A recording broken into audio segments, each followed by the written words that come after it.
Okay. Here we go. We are finally there.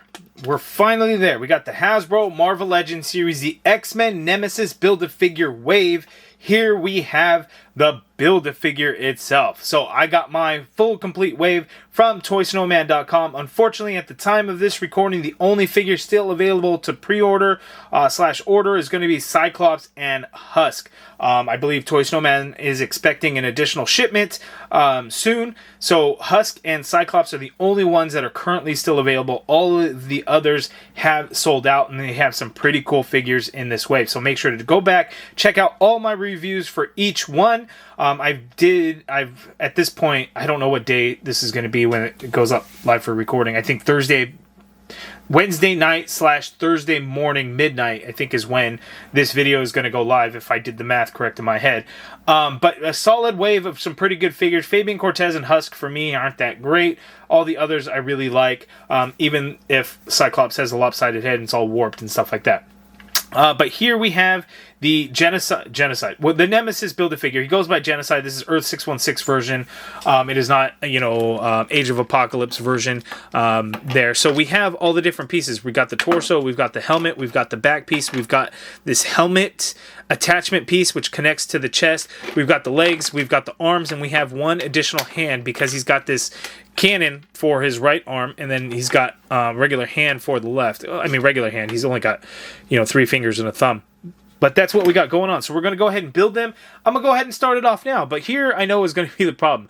He will be partially out of frame. I know that's going to happen because he's going to be a really tall one.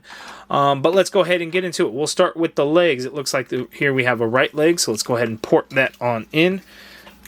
Let's port that on in. Let's get that going. Okay, it's got a swivel, but that's not a very smooth swivels. Like, if you look at that peg, it is how many is that? Octagonal there. So yes, I guess technically you could swivel. It's just not a smooth swivel. Wait, I feel like it won't swivel when you do that, because look, I just swiveled it right off of the thing.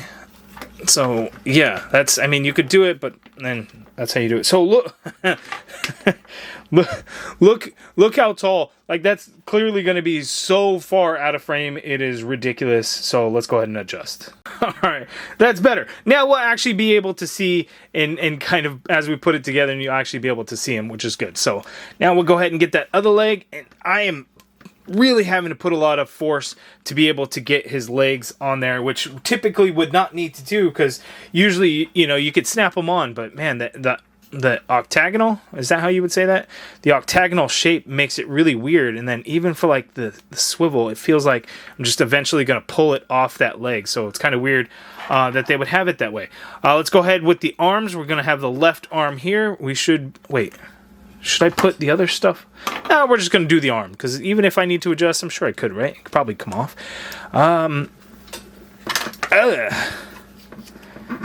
don't like that. Hold on.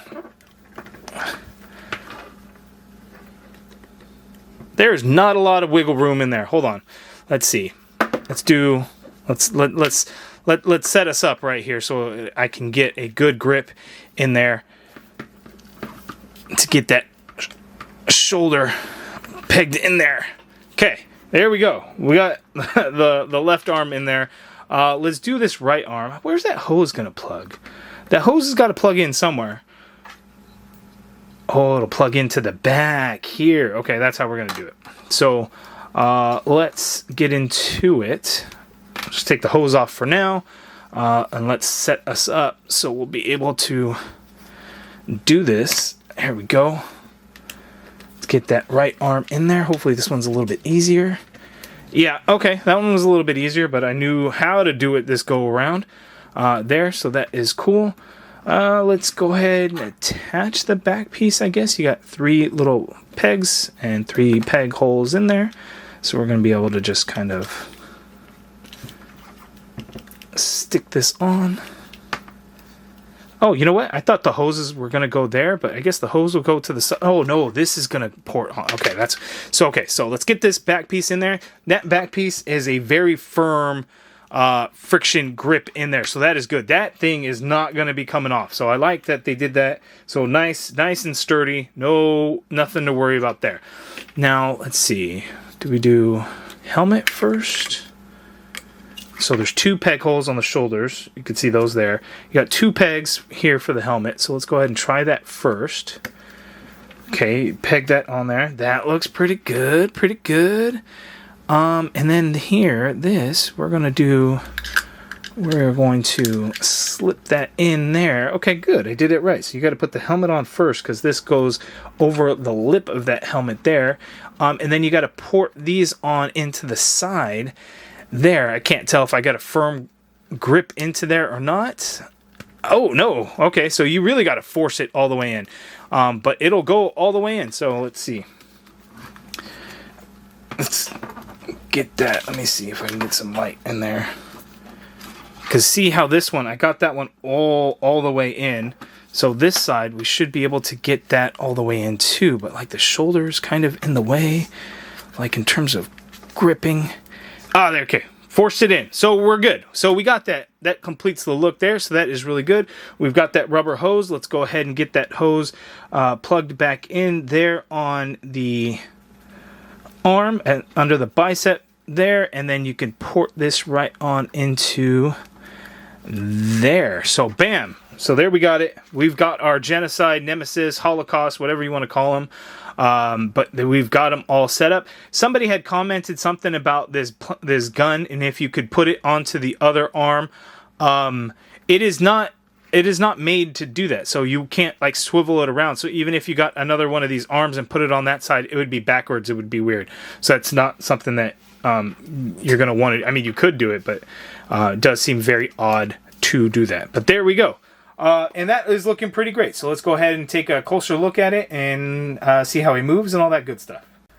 Alright, so here we have a close-up look. And first, I took the helmet off so I could show you guys the skull face. And one of the things that you really want to make sure is when you put the helmet on, that you make sure he's looking in the direction that you want him to. So probably straight forward.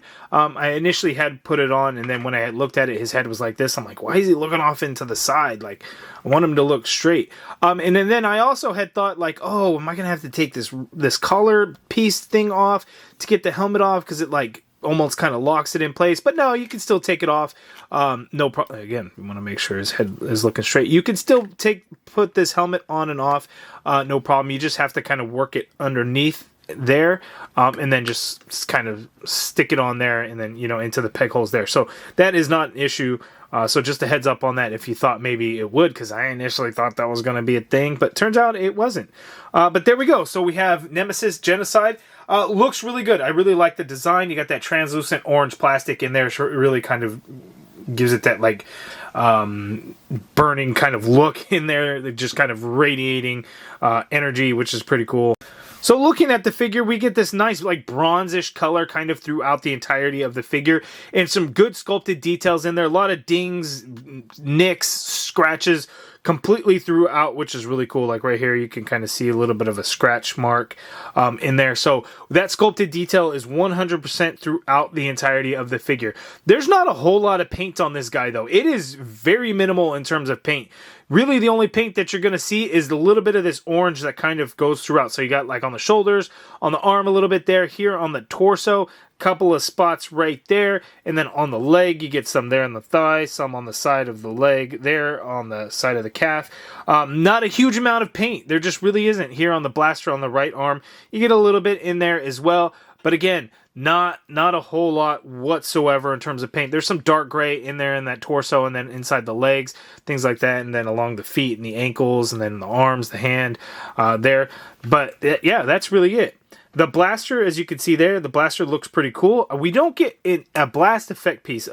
If one would have been really nice to include, we didn't get it. That peg hole looks fairly large. I didn't bring one out. I don't know where I would have one at this point, but, I know we had some larger kind of blast effects that had released with some of the figures. I don't know if they're going to fit. I feel like this peg hole is a little too wide for any of those, so just a heads up on that. Would have been cool to get one included, but unfortunately, we did not. Looking at the back of the figure here, some paint detail would have been nice in some of these areas instead of just the entirety of the figure being the same bronze color. I think we definitely could have benefited from additional paint work, but as it is now, he does look really great and is very comic accurate from what I see on panel images and things like that. So looks really great, really digging it, really liking it there. So now let's go ahead and take a look at the articulation. Alright, so articulation wise, obviously you can't move the head when the helmet is on, so if you take the helmet off, you can swivel the head around. There's no hinge on the neck. The jaw does have points of articulation, so you can open up the jaw on the skull. And I will get a closer look. I should have done that earlier when we kind of zoomed in, get a closer look at that skull itself. But that's the movement that you could do with the head in there. The arm, you can get the arm to go straight on out like so, which is great. You get a full rotation in there. The shoulder pad does move with the arm, which is great. You got the upper bicep swivel in there. You have a double jointed, whoops, pop that hand off, double jointed elbow there. That gives you that much bend there at the elbow. Let me go ahead and swap out that one hand that we got too, since I knocked that off. So that much bend there at the elbow, which is good. You get the diaphragm cuts on Nemesis, so you could tilt him to his left that much there. You could tilt him to his right that much there. Going back, you can go that much there, so that is pretty good. And then coming forward is basically nothing at all, so that is unfortunate, but that seems to be the case with the diaphragm cuts always on the Marvel Legends figures. We want more room forward, but unfortunately we do not have that. You get a swivel at that diaphragm cut as well. Legs go out that far apart there. He can kick forward that far there. The leg goes back a fair amount there. You have a swivel here, and again, the swivel is tough because you got that octagonal peg in there, so it really ratchets around for that thigh cut. Double jointed knee gives you that much bend there at the knee. No calf swivel of any kind, but you do have an ankle swivel in there. You can hinge the foot down a little bit. You can hinge up a little bit. You have ankle pivot and peg holes at the bottom of the feet. So gigantic Nemesis, how much articulation he can do, which is a fair amount. I'm going to try to pose him around there.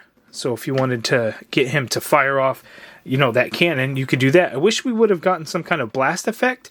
That would have been a really nice touch there. But pretty good movement for this huge, gigantic figure. Okay, to see exactly the size of Nemesis Genocide, here he is next to his father, Apocalypse. There. You can see he towers over Apocalypse, and Apocalypse is a pretty big figure. If we look at Nemesis up next to like a little guy, let's say the Wolverine from this wave, you could see how large the Nemesis Build-A-Figure is. That's pretty crazy, right? You could also take a look at, let's go with Fabian Cortez, because he's a tall one. He's on the Vulcan body, which is tall, but then he's got them big-ass boots. So just look at there. He is massively large, which is really cool. It's got some weight to him, and it's just a really cool design. So very large Nemesis. I wish I had that Holocaust, well, they still called it Nemesis. The Build-A-Figure, the Age of Apocalypse version, it was in a Walmart exclusive wave, if I'm not mistaken, way back in the early days of Hasbro after they had taken over the Marvel Legends license from Toy Biz. They did that. Now, the canopy on that one always broke. It's made of translucent yellow plastic. It's got some reds or oranges in there and stuff. Very difficult figure to come by. Can be very, very expensive. I do not have that figure. I wish I did, so I could give you guys a comparison between the two. But we are talking about two different versions, quote unquote versions of Nemesis. The other one was truly Holocaust from X-Men Age of Apocalypse, which does take place in an alternate universe.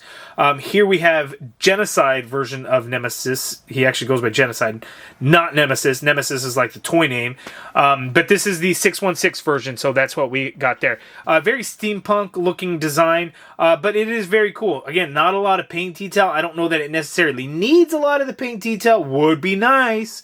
But, you know, here we have it. And again, a blast effect for the gun would have been really cool. Or like if we had 2 arms and then the gun attachment type of thing would have been pretty cool. But, you know, as it is now, it is just the full-on arm is like this cannon blaster arm there.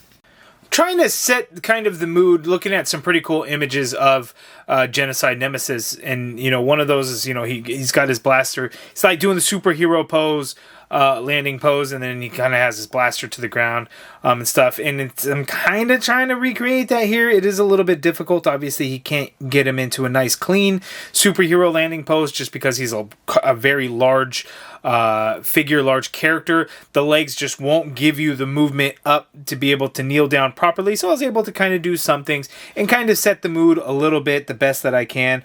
But again, really fun figure here. I really love to hear what you guys think of it down in the comments below. I think the AOA version would have been a better way to go, simply for the fact that we got a bunch of X-Men Age of Apocalypse figures. It'd be nice to have this version of Nemesis to kind of go along with that. Yes, we technically do have a Marvel Legends version of it from the past. However, again, pricey. The canopy is broken on a lot of them. You can't really get a nice, full, complete Build-A-Figure. So it'd be cool to have another one. Now, we do get this version of Nemesis, which is cool, and I think does look great. In my opinion, it actually has a better look. I just think thematically wise, you know, based on all the X-Men Age of Apocalypse figures that we got, that version would have been the better way to go. But you guys let me know what you guys think of that in the comments below. Okay, so having some fun here. I did mention this when I did the Cyclops review, that I will show when you have a larger character and he's doing the optic blast up against. So you got this going on here. And that, come on, that just looks really cool. It's like Nemesis, the larger character, fits perfectly with, you know, how that optic blast would just kind of wrap around that large body. So that's just really cool that we could do that. Just makes it for a whole lot of fun with this new optic blast. Doing that there. So if anything, you got that going. So the Cyclops figure, yes, I have the problem with the warped head on one of mine that I can't fix. That sucks. But the optic blast is so good. So really liking it. Really cool that you could do stuff like this. Let me put some regular light color in there so you could probably see it a little bit better. So that is just awesome there. But you guys give me your thoughts on that. What do you think of the optic blast? Perfect for large characters like this, right? Right? I think so. Alright, so here is the full Nemesis Build-A-Figure wave. If you watch my Fabian Cortez video, you would know kind of how my ranking on this went. If I go back and rank it, I'm trying to think, how did I rank it before? Because at any given moment, sometimes a figure just is calling to me a little bit more at the time. But I think the way I had ranked it is X-Force Nightcrawler number 1, Wolverine number 2, Marrow number 3, Gambit number 4, Cyclops number 5, Husk number 6, and Fabian Cortez number 7. Again, I may have ranked that a little bit differently when it came to Cyclops and Marrow. Marrow is the better figure than Cyclops, but I don't know if I flopped them around when I had initially reviewed Fabian Cortez. But that's how I would rank it. Nightcrawler, Wolverine, Marrow, Gambit, Cyclops, Husk, Fabian Cortez. That's my final ranking. That's what I'm going to stick with. You guys give me your ranking down in the comments below on this wave. Remember, this wave is not one that you're going to see in Walmart or Target, any big box retail store. This is something that is going to be fan channel, Amazon, specialty shops, GameStop, all of that fun stuff. So it seems like the Build-A-Figure waves are just not going to be carried at Walmart. So retro waves and things like that, Walmart and Target will likely get. It's just, you know, the Build-A-Figure stuff, not sure the reasoning, but we're just not seeing them at big box retail. So I see a lot of comments saying, oh, when I see it at Target, I'm going to pick it up. Unfortunately, you're not going to see this wave at Target. So I highly recommend getting orders in online. Again, toysnowman.com is where I got my set. But again, at the time of this recording, only Husk and Cyclops were available to pre-order. All the others have sold out. So I think Marvel Legends are being produced in smaller quantities now. So there's not all this overstock and all these, you know, figures going to Ollie's or Ross and things like that. I think Hasbro is going to try to mitigate that. It'd be the smart thing to do. And so you just have less out there for people to buy, as opposed to not enough or too many for people to buy, and you got to clearance them all out. So I always highly recommend putting in orders online. So whether it's Toy Snowman, Big Bad Toy Store, Entertainment Earth, Hasbro Pulse, Amazon, of course, wherever you may get your Marvel Legends. So that's where you should be able to find these, just with the exception of Target, Walmart, and whatever other big box retailers you might be out there. No Walgreens, not that Walgreens really gets that's anything new anyway. So that is the Nemesis, X-Men Nemesis Build-A-Figure wave. Give me your guys' thoughts on the wave down in the comments below, your ranking. What do you think of this Nemesis Build-A-Figure? I like it. I think it looks really cool. The Age of Apocalypse version of Holocaust Nemesis would have been a very cool figure to have, since we have so many X-Men Age of Apocalypse figures, but we get the 616 Genocide version. It looks great. You guys give me your thoughts down in the comments below. If you guys like this video, please do me a favor, hit that thumbs up button, subscribe if you haven't already done so, and as always, thank you for watching.